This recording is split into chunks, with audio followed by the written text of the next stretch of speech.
what's up my humans? This is Tricia with the Truth and you are the truth. Today I'm back in the park again, which is kind of the theme here. Just to get outside, you know, it's really nice to get outside in the quarantine. But today, the scheduled time that I had free, it's cold and rainy, so I got my umbrella. Yeah, we're gonna do this when it's cold, but I'm gonna try to be efficient here with my time. But today, I am going to share the Chinese I learned in 6 months. So, if you don't know this about me, I spent 6 months in China teaching English, and it's been many, many years though. So please forgive me on my pronunciation. Obviously, if you don't know about Chinese, Mandarin Chinese specifically, it has 4 tones, right? So if you try to say one word in a different tone, you could be saying a completely different word. So these are 2 books. This one I bought in the US before going to China. I had bought another one, but it has since died because I overused it because it was so helpful with like phrases and words. But anyways, I had this one as well, and then this one I bought in China, so it's a big dictionary, which was very helpful. But yeah, I love that Chinese has these different tones, and it's like so melodious, and yeah. So I'm going to share some of the words and phrases that I learned. A few before I went to China, obviously with the dictionary, and I listened to some tapes, and obviously most of what I learned was when I was there. Oh, don't blow away! It's windy. Hopefully you guys can hear it. It's cold. I'm going to use this to protect me from the wind. Ah, it's cold.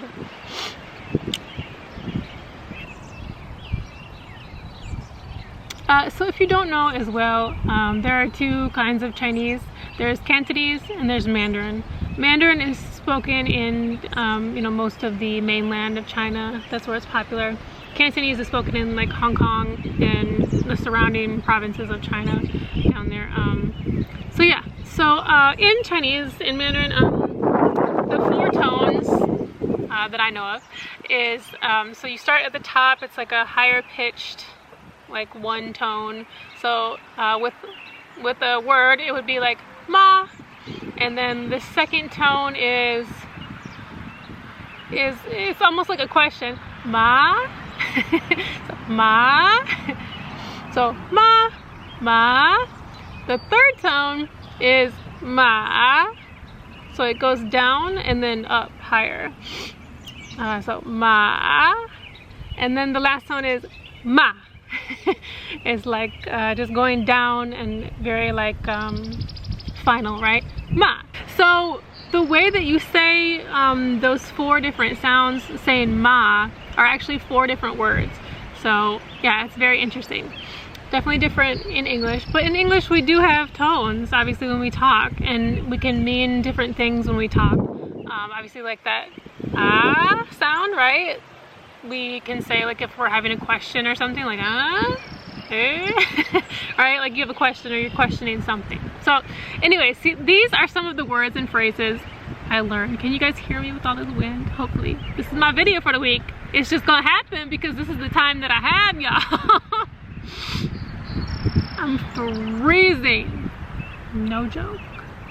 Yeah, and obviously I'm doing it outside because the lighting is so much better. Alright, so obviously the first phrase, ni hao, hello, right? Then if you put that ma at the end of that, ni hao ma, it means how are you? What else? One of the phrases I often heard while I was walking down the street in China, which I really miss the community there. The community is so fun. Just everybody's outside walking around, little cafes, so everybody's outside. I think, you know, a lot of the world is like that except for the US. Some cities in the US are like that, some of the bigger cities, or some of the more like artsy communities. But yeah, so I would hear often like ni truthful lama, and again, please forgive me if I'm saying any of those words in a different tone than I should be. So ni truthful lama is, I think it's like something like you know, have you eaten today, or what did you eat? which is another way to, I really think that it's, you know, asking like, how are you doing, you know. I know my husband even, they ask like, did you eat, or what did you eat today? It's kind of like a check-in, how you doing, how's your day going, kind of thing. I think that's how I interpret it, because, you know, who really cares that much about how you know, how you're eating, or or what you ate. It's like how you doing, you doing good, you good, kind of thing. What else? An important word that you should know in every country you go to is bathroom. Now this is a kind of a difficult word to say in Chinese, but 厕所, and forgive me because I'm probably not doing that word justice. This umbrella is really trying to blow away, so I'm gonna change it again. Ooh. Lord have mercy, y'all. It's blocking my light though. 厕所. So it's in Pinyin, which is the romanized written, you know, romanized version of the Chinese alphabet or whatever. So English speaking and other speaking languages that use the Roman alphabet can understand better the Chinese language. It's called Pinyin. So in Pinyin it's like C-E-S-U-O, so it's 厕所. So C is like a TS sound. 厕所. So anyways, do the best I can with that word. But yeah, like where is the bathroom? I believe it was 厕所在哪里? Right? 在哪里? 厕所在哪里? And so 哪里 is where. So bathroom is where, you know, so they put the subject first, right? The noun. 厕所在哪里? What else? I know a lot of vegetables because I've been vegetarian since I was 15. You know, more recently became vegan within the past, you know, decade or so. But yeah, so like 胡萝卜. That was always a fun word to say. 胡萝卜. Again, I don't know about the pronunciation, but 胡萝卜 is carrot. So I enjoyed the carrots they made with like oil. What else? 薯条. And oh man, I have a funny story about 薯条. It's like French fries, and I still to this day I'm probably really confused about the tones on that, because we were eating at the school we were teaching at for lunch, and they were making us food, and I wanted some more French fries because they were really good. And so I went into the kitchen and I said, you know, 薯条. Like I can't say anything else because they're definitely not gonna understand me if I try to say, can I get some more French fries? Yeah, it's not gonna happen. So I don't know how many times I said 薯条 in like different ways. 薯条, 薯条, 薯条. Yeah, remind me of the tones if you guys have it, since I'm trying to hurry up here since it's cold. But 薯条, I don't know. Finally, after maybe like 5, 6, 7 times, he understood me. But yeah, and I was like, oh man. So I know I've heard that Chinese people have been told that, you know, obviously English speaking folks don't use the tones well, so to try to understand, we use a more neutral tone. So yeah, they'll help for us guys because we're not used to that. But anyways, what else? Oh, 西瓜. I love that. Watermelon. 西瓜 is watermelon juice, and again I'm not sure. I definitely remember 西瓜or those two tones because I love those together. It sounded really pretty to my ears. And 西瓜汁, and I'm not sure about that tone, but 汁 is juice, right? 西瓜汁. It was so refreshing. Watermelon juice. Woo!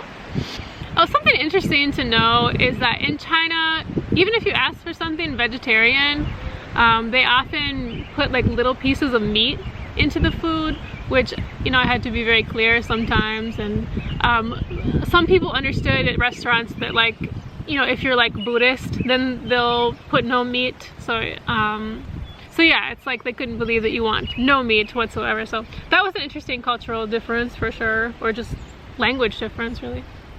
Because if I say no meat whatsoever, you know, here they would put no meat. But let's see, what else? Oh, an interesting thing, since I have an umbrella, is that, you know, you would often see people, especially women, I think, walking around with umbrellas on a sunny day.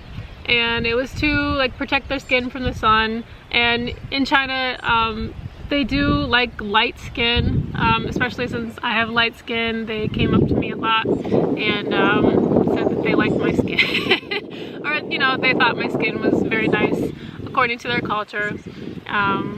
But yeah, so that was interesting. In northern China, yeah, they are definitely lighter in general, but in southern China, like on the island we were on, a lot of people were very dark because you have more sun. So anyways, of course there's cultural differences and racism everywhere. So the other thing that they would tell me too is that like I'm fat, you know, and so in other cultures outside of the US, you know, when someone calls you fat, it can be a compliment. You know, obviously like I had more, I actually weighed a bit more back in the day as well, but yeah, like I had more meat on me than a lot of the other Chinese folks there.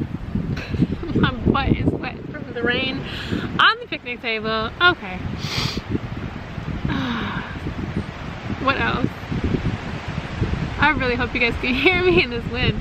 I have a funny story of walking down the street, which we often did a lot because everybody's outside there.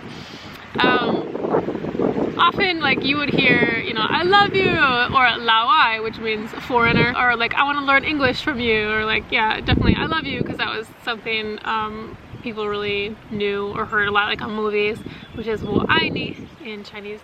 And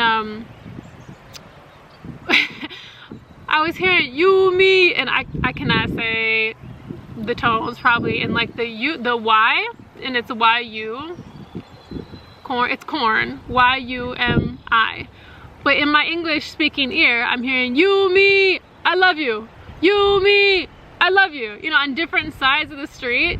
It was just cracking me up. It was just one of those moments that I would not forget, because of course the person on this side of the street is selling corn. So you, me, and I love you, and they're just being random things. So yeah, it's just funny culturally. Oh, you know what I did too?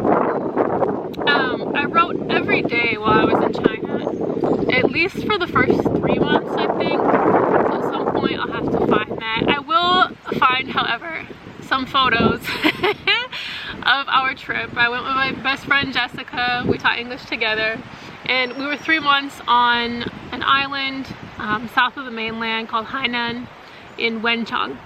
And then we were 3 months in the north in Inner Mongolia, which is a province, in Baotou. And we also took a 29-hour train ride to Xi'an, where the terracotta soldiers are. So anyways, one time maybe when me and Jessica are together, we can tell you more of that story as well. But yeah, I'll show you some of the pictures. That was before like a lot of social media, you know, happening these days, and you know, unfortunately no video, so but I'll make a video of those pictures. But anyways, more Chinese that I remember. Oh man.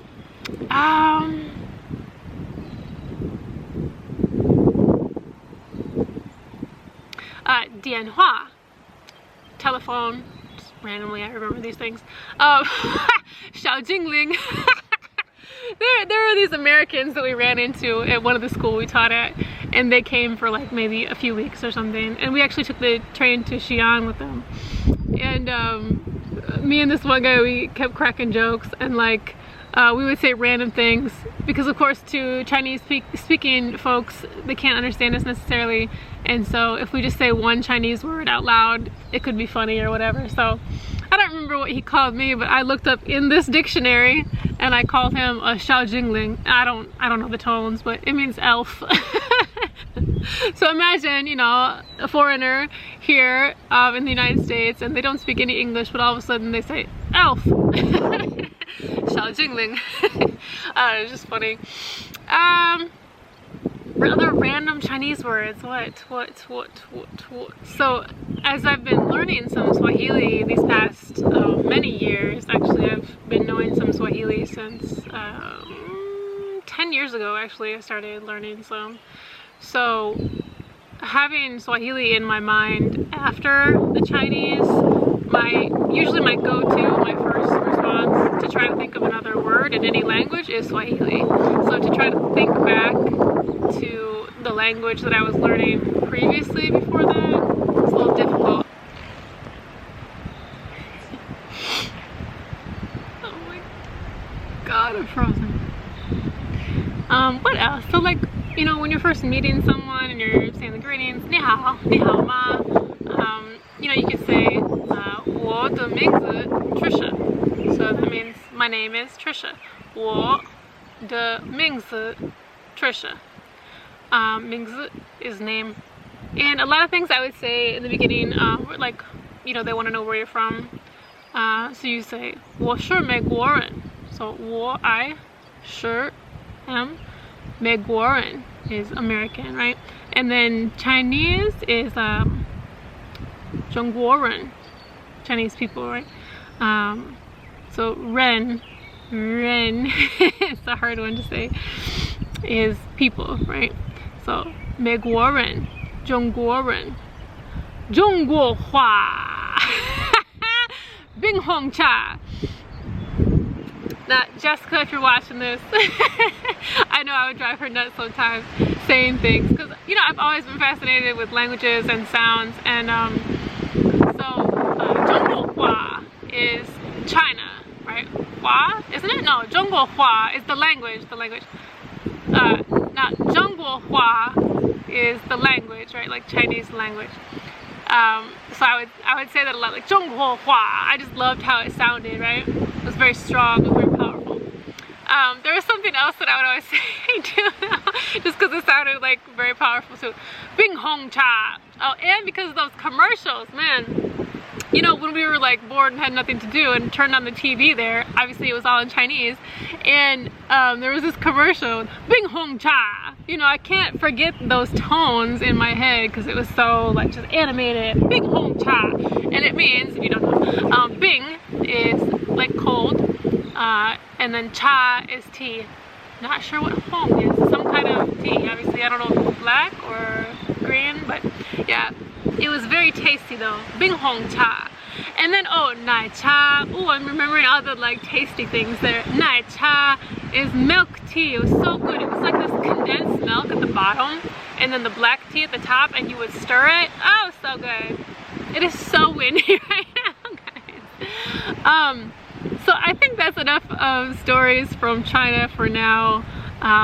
I'll definitely share more in the future. If you guys want to ask me questions below, let me know what Chinese you guys know, and if you use an app or a software to learn Chinese, let me know what you guys use and what's helpful.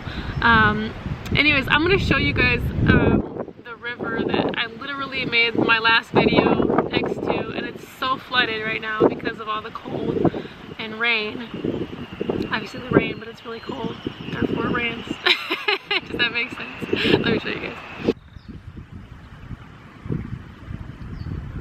So much water. So I'm walking down to where I filmed the video, the Sudoku video last week, and I literally just saw a raccoon book it across the small parking lot. Wish I would have gotten that on film, but guys, bro, like the picnic table is back there. Like this is the, you know, this is the road where I drove down and like parked. There was like a little circle down here to park around, and yeah, let's see, that picnic table right is right over there. Let me get a close-up. It's right there. It's crazy.